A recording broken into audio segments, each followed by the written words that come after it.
Hello everyone, it's Micah. Welcome to episode 2 of Work in Progress. This is actually the second take of this video.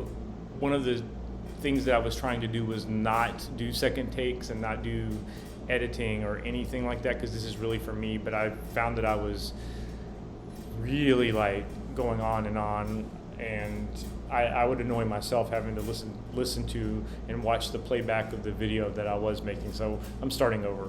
So this is day 2, and where we left off from yesterday was that I was going to go home, and my project for yesterday evening was pop culture, and tentatively that'll be my project for every Monday evening. So I listened to a variety of podcasts and watched some YouTube videos. There is an NPR podcast, which the name escapes me right now, but I listened to the last 3 or 4 episodes of that. So now I'm up to speed on The Madness, I'm up to speed on Interior Chinatown, I'm up to speed on Moana 2, and so I feel like I've filled in some gaps of some of the more noteworthy things that have happened over the past couple of weeks. I listened to another podcast that was about that basically was hyper focused on, and I think this is the format of the series, where they focus on very specific pop culture incidents that are either noteworthy or culturally significant in some way. And it was a very interesting podcast about the Japanese duo Pink Lady, who were superstars in Japan in the late 70s, and specifically this podcast episode was on the variety show that NBC attempted to put on, and it only lasted 5 episodes and was pretty much a disaster. And that was interesting, very interesting from a cultural standpoint. Hearing about Interior Chinatown and also The Madness, those are also have very important social angles to them from how they were described in the podcast, and that's the sort of thing that I'm really trying to do. I'm engaging pop culture as a way of linking some of the more esoteric or the more purely academic things that I want to study in other contexts, and I want to kind of synthesize the ideas that I find or relate them to each other. In particular, the Pink Lady podcast was really, really interesting because at the time, that one was botched. That attempt was botched, but in general, there was a really sort of a wall up when it came to Asian culture. American audiences were not really ready for an Asian presence in pop culture, and we have 40 years later finally started to chip away at that. So we now have K-pop, and we now have comedians and actors and directors who are of Asian descent and who are breaking into the mainstream while still maintaining some degree of their own culture. And I know K-pop is based off of, the sound of it is based off of American R&B and pop. So the amount of cultural exchange there sometimes can be a little bit questionable, but there is enough cultural exchange going on, and at least it's some that's happening when it comes to Asian culture. But in 1980, audiences didn't appear to be ready for that, and the media didn't, and the NBC in this particular case didn't seem to be equipped to facilitate that sort of translation of a cultural phenomenon in Japan. Definitely did not translate into a cultural phenomenon in the U.S. So that was perhaps the most interesting thing that I listened to last night. I also watched 3 YouTube videos, and I want to give credit to the YouTube channel. I just don't have it in front of me right now, but they do monthly recaps of pop culture where they sort of dryly read off all of the main things that happened during the month. And you can cram a lot into 8 minutes, I've found. And so I'm not familiar with all the names. And that's really what I want. I want to have a working familiarity with some of the bigger pop culture figures beyond the ones that I know. Now, just to level set, I do know who Kendrick Lamar is, have known for some time. My musical home base is R&B, and sort of as a adjunct to that, hip hop. So I know who Kendrick Lamar is. I know who Taylor Swift is, obviously. I know who Bella and Gigi Hadid are. I'm just throwing names out there. I want to give like an idea of kind of where I am, but I can't tell you who I don't know because I don't know them. But there's a fair amount of, unless you're a super A-list actor or a really well-known musician, or someone who's been on the charts, because I do follow the charts, I probably don't like social media stars. I really don't know YouTube creators. There's a few because I like YouTube, but I know I'm not watching all the most popular people on there. There's a lot of gaps in my pop culture knowledge, and I want to fortify that. That's one of my goals, so I can be very more conversant in current pop culture and pop culture, the gaps, and I want to fill in the gaps from years past as well, because I definitely have some blind spots. Movies are a big blind spot for me. I don't necessarily know that I'm ready to make the commitment to watch a whole bunch of theatrical movies, but I at least would like to be familiar with them and familiar with some of the actors and some of the backstories, biographies of those actors, and a little bit about their craft and how they operate as actors. So that was last night. Today I finished up the Maid of Maiden Lane. It was 13 hours in total, so I made it through about 4 hours yesterday, and I made it through the last 3 hours today, roughly, and very happy to have completed that. Not because I was ready for it to be over, but it is a little bit of a slog, getting through a full audio book that's 13 hours long. It's not something I'm used to doing. I'm sure I'll get more used to it after a while. That book was it was a really well-written book, and I give major credit to the author for doing some really elegant writing. It's way more elegant than most of the things you're going to read today that are put out, because the writing styles are just different. But the other thing about it that was elegant was she was describing the lives of aristocrats in early post-colonial American history while George Washington was president. These are people who actually were rubbing shoulders with some of the larger government figures. And as I mentioned yesterday, there's lots of conversations around politics at the time. And those discussions are very interesting. And again, there's this sort of tension or this sort of disconnect that this book was written about 70 years later, I believe, in the 1830s, perhaps. I might be off a little bit on that. So it was written about 70 years after the setting of the story. So there's some degree of recreation of what the political and social disputes of the time were. But then also I'm looking back nearly 200 years after that and seeing someone's view of what the political discourse would have looked like 70 years prior to that. So there's sort of different layers of that going on. So I found that very interesting. The love story at the heart of this was a little contrived for my liking. Basically, two people are in love,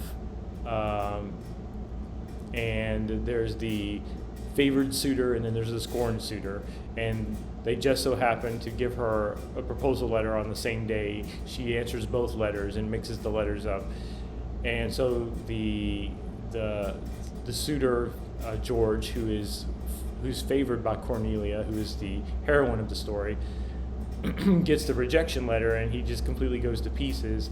She doesn't know what's her name? I don't know why I have such trouble remembering her name, and I know I just said it.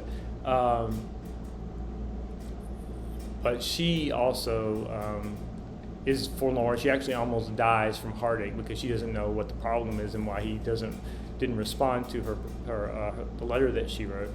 And the scorned suitor who got the acceptance letter, so to speak, sits on. He knows that the letter is not for him, but he sits on it, and so he ends up becoming the villain. But he ends up confiding in someone who tells someone else, and finally the word gets back around 2 years later, and they patch everything up and get married. And that's really it. The drama of the story just seems kind of contrived, and that maybe just due to 200 years of narrative repetition and progress. Things now need to have more twist and turn, I guess, than they did 200 years ago. For the history of the novel, in the modern form, I guess we've evolved a little beyond where we were in the 1800s. But the writing style was great, and the political intrigue was very interesting as well. One thing I really didn't like was how George's cousin Annie just popped up near the end of the book. She just seemed to be an afterthought who was plugged in there to be the catalyst for reconciling George back to Cornelia. I remembered her name again. And then, inexplicably, to me anyway, they have Annie die at the end of the book after George leaves to go back to America because he's gone to, I think it's London. He goes back to reunite with Cornelia.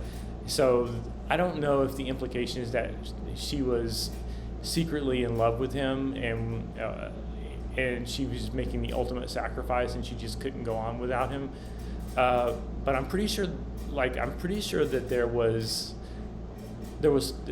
talk of them of the two of them getting married, but they were actually cousins, and I know that wasn't as big of a deal back then, but it still read a little bit odd to me, and it just seemed like a plot contrivance of sorts for me. So just from a plot standpoint, that's how I felt about that. Anyway, so I finished that up this morning.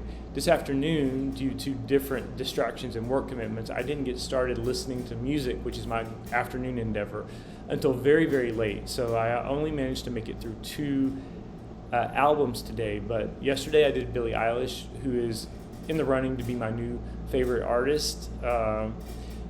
And today I started listening to Ciara's discography because Ciara has been someone that I've said is one of my favorites for years, but I don't actually ever sit down and listen to her music. So, I think that's where my next wave of my next few days of listening is going to be, with artists that I claim to really like, but actually skipped out on a big chunk of their catalog. And I think Ciara has something like 7 or 8 albums. So I think I at least have a couple more days of listening to her to get through her discography. But today I listened to her first 2 albums, Goodies, which I actually did buy when it came out. It's the only album of hers that I ever actually bought back in 2004, 2005. And it was as bouncy and fun as I remember it being. I had forgotten about the song Hotline, which I really, really enjoyed when it came out, to the point where I thought about doing some choreography to it. But since I haven't listened to the album in years and it wasn't a single, I had left my mind, and I definitely was taken back by that song to when I used to deliver newspapers, because when that album came out and I was listening to it, I was delivering newspapers. And it's just, Hotline is just such a great song. But there's quite a few great songs on there. Some of them have aged really well, and I appreciate them more now than I did when they came out. And then there's a couple of more filler tracks. But overall, Goodies is just a really solid, good commercial album. And then with the Evolution in 2006, I don't know how to evaluate that. Because now I have hindsight and I know that Ciara would never get back to where she was during the release of her first album. And I think maybe with the evolution, Ciara took herself a little too seriously. There's a lot of very introspective interludes, and the tracks near the end are about this is me and this is who I am and this is what I'm trying to do. And that's, and I don't discourage that at all. As a matter of fact, I was just praising Billie Eilish yesterday for really investing her own personality into and what she's going through into her music. But I think there's an artful way to do that, and Ciara, as much as I like her as a singer and love her as a performer, I think the thing that's just missing, that she's just missing that extra little step up to being a really fully developed artist, because there's a point at which the confessional, the self-discovery and the confessionals seem a little forced or just seem a little pedestrian, or it just seems like it's full of platitudes to a certain extent. And and that's the only thing I would ding her for. The dance tracks on this album, especially the opening track, Lil Jon, I remember dancing to that in the clubs. That song is just crazy. I really like that. And then they had Get Up, which was, I think, released before the album. It was on the Step Up soundtrack, I believe, and but it was included here as well. And of course, Promise, which was a big single, and it was the sort of the acknowledgement. It was where everyone had to kind of acknowledge that Ciara really had some soul, because she sang this very Prince-like slinky ballad, and she really gave some good vocals there. And truthfully, she always had good, relatively strong vocals. She was never a powerhouse in that way, and she's also not super nuanced, but she has a clarity and a pureness to her vocal tone, which I think really carries her a lot. And the other thing is that I really feel like she's kind of a straight A recording artist. What I mean by that is, she strikes me as someone who goes into the studio each time and just really wants to do a good job and put out a good product. I don't think she's quite there as a full-blown artist with a capital A, but I think she's a good singer, and she tries really hard. And I hate being on record saying that because it sounds a little condescending on my part. And Ciara is allegedly one of my favorite artists, but I kind of have to, call it as I see it. And I think Ciara is, really good at what she does, and I think she could explore some more nuanced stuff and really get there as an artist. As a matter of fact, one of her non-album tracks, Painted Black, if you have not listened to it, please listen to her cover of that Rolling Stones song. If she did more stuff like that, I would totally give it up to her as a full-blown musical artist. But to me, it sounds more often that she goes in the studio with the intent of making a hit record, as opposed to really truly exploring the depths of her psyche or anything of that nature. And when I said that, I immediately thought of the song Beauty Marks, which was the title track of her 2019 album. I did listen to that one all the way through when it came out, because again, I was like, Ciara came out with a new album. I say I like Ciara, I'm going to listen to this album. So I have listened to that. It's a little disappointing, truthfully, but there's nothing wrong with it. It just seems like she's trying really hard, and she no doubt has some bangers. Maybe though, once I listen to some of the other albums, maybe I'll modify my opinion. Maybe I have been uncharitable to her, or maybe since I've spent her entire career comparing her to Janet Jackson, who has been my favorite artist for the past 4 decades, maybe just about anyone is going to suffer in comparison. But that's my feedback on her so far. At any rate, that's where I am. Tonight is supposed to be my literature night. We'll see what that looks like because it's already pretty late. And for the next 3 days, I'm going to be in the office, which limits my ability to be flexible to listen to things or do other things. And I'll have transit time on top of that. So it's going to be a real challenge getting an episode 3 out tomorrow, but we'll see how it goes. I'm just going to do the best I can. Until next time, signing off.